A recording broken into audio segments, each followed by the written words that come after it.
नमस्कार, प्रभा साक्षी news network पर आप सभी का स्वागत है। संकट और चुनौतियों का डटकर सामना करने तथा उनसे मिले अनुभवों के आधार पर आगे के लिए पुख्ता तैयारी करने में प्रधानमंत्री नरेंद्र मोदी का कोई जवाब नहीं है।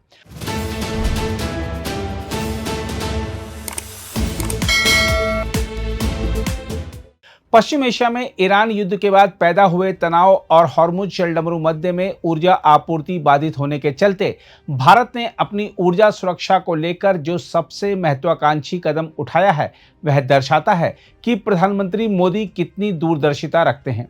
हम आपको बता दें कि मोदी सरकार करीब 40,000 करोड़ रुपए की लागत वाली एक विशाल गहरे समुद्र की गैस पाइपलाइन परियोजना को तेजी से आगे बढ़ा रही है, जिसका उद्देश्य आने वाले कई दशकों तक देश में गैस की निर्बाध आपूर्ति सुनिश्चित करना है। यह परियोजना केवल ऊर्जा सुरक्षा का मामला नहीं है, बल्कि बदलते वैश्विक हालात में भारत की दूरदर्शी कूटनीति और रणनीतिक सोच का भी प्रतीक मानी जा रही है। दरअसल भारत अपनी तेल और गैस जरूरतों के लिए लंबे समय से खाड़ी देशों पर निर्भर रहा है। हॉर्मुज जलडमरू मध्य को दुनिया का सबसे महत्वपूर्ण ऊर्जा गलियारा माना जाता है, जहां से एशिया और यूरोप तक तेल और गैस की भारी आपूर्ति होती है। लेकिन ईरान युद्ध और अमेरिका तथा इजराइल के साथ बढ़े तनाव के कारण इस मार्ग पर संकट गहरा गया।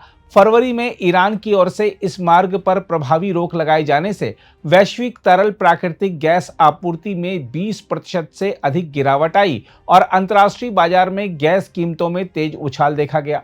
भारत की 2/3 तरल प्राकृतिक गैस आपूर्ति इसी मार्ग से आती रही है, इसलिए नई दिल्ली के लिए यह संकट एक गंभीर चेतावनी साबित हुआ। इसी पृष्ठभूमि में भारत सरकार ने ओमान से सीधे गुजरात तक गहरे समुद्र के नीचे पाइपलाइन बिछाने की योजना को प्राथमिकता दे दी है। प्रस्तावित मध्य पूर्व भारत गहरे समुद्री पाइपलाइन परियोजना लगभग 2000 किलोमीटर लंबी होगी और अरब सागर के नीचे से गुजरते हुए ओमान को सीधे गुजरात तट से जोड़ेगी। इस पाइपलाइन के जरिए प्रतिदिन लगभग 31 मिलियन मानक घन मीटर प्राकृतिक गैस की आपूर्ति संभव होगी। परियोजना का मार्ग इस तरह तैयार किया जा रहा है कि यह भू राजनीतिक रूप से संवेदनशील इलाकों से बचते हुए ओमान और संयुक्त अरब अमीरात के रास्ते भारत तक पहुंचे। विशेषज्ञों का मानना है कि इस परियोजना के पूरा होने के बाद भारत को ओमान, संयुक्त अरब अमीरात, सऊदी अरब, ईरान, तुर्कमेनिस्तान और कतर जैसे गैस संपन्न देशों के विशाल भंडार तक सीधी पहुंच मिल सकेगी। इन देशों के पास मिलाकर करीब 2500 ट्रिलियन घन फीट गैस भंडार मौजूद है। इससे भारत की ऊर्जा जरूरतें लंबे समय तक सुरक्षित रह सकती हैं।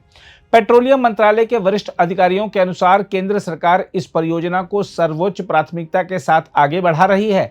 सरकार जल्द ही गेल, इंजीनियर्स इंडिया लिमिटेड और इंडियन ऑयल कॉरपोरेशन जैसी सार्वजनिक क्षेत्र की कंपनियों को विस्तृत परियोजना रिपोर्ट तैयार करने का निर्देश दे सकती है। इस योजना की बुनियाद नई दिल्ली स्थित निजी क्षेत्र के समूह साउथ एशिया गैस एंटरप्राइज की पूर्व व्यवहार्यता रिपोर्ट पर रखी गई है। यदि अंतिम मंजूरी मिलती है तो परियोजना को पूरा होने में 5 से 7 वर्ष तक लग सकते हैं। तकनीकी दृष्टि से भी यह परियोजना बेहद चुनौतीपूर्ण मानी जा रही है।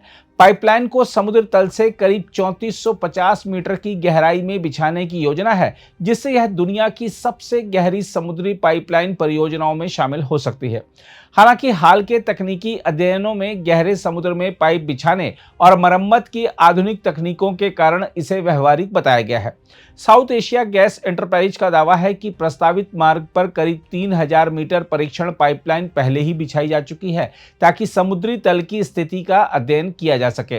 देखा जाए तो मोदी सरकार की ऊर्जा कूटनीति का एक और महत्वपूर्ण पहलू यह है कि भारत केवल वैकल्पिक ऊर्जा स्रोतों पर ही नहीं, बल्कि वैकल्पिक आपूर्ति मार्गों पर भी गंभीरता से काम कर रहा है। भारत अब महंगे और अस्थिर तात्कालिक तरल प्राकृतिक गैस बाजार पर अपनी निर्भरता कम करना चाहता है। अधिकारियों का मानना है कि पश्चिम एशिया से सीधी पाइपलाइन भारत को स्थिर और अपेक्षाकृत सस्ती गैस उपलब्ध कराएगी तथा किसी तीसरे देश या समुद्री मार्ग पर निर्भरता भी घटेगी। इसी बीच प्रधानमंत्री नरेंद्र मोदी की संयुक्त अरब अमीरात यात्रा भी भारत की ऊर्जा कूटनीति को नई मजबूती देने वाली मानी जा रही है। आधिकारिक सूत्रों के अनुसार इस यात्रा के दौरान रसोई गैस और रणनीतिक पेट्रोलियम भंडार से जुड़े 2 महत्वपूर्ण समझौता ज्ञापनों पर हस्ताक्षर हो सकते हैं। भारत के लिए संयुक्त अरब अमीरात कच्चे तेल का चौथा सबसे बड़ा तथा तरल प्राकृतिक गैस और रसोई गैस का दूसरा सबसे बड़ा आपूर्तिकर्ता है।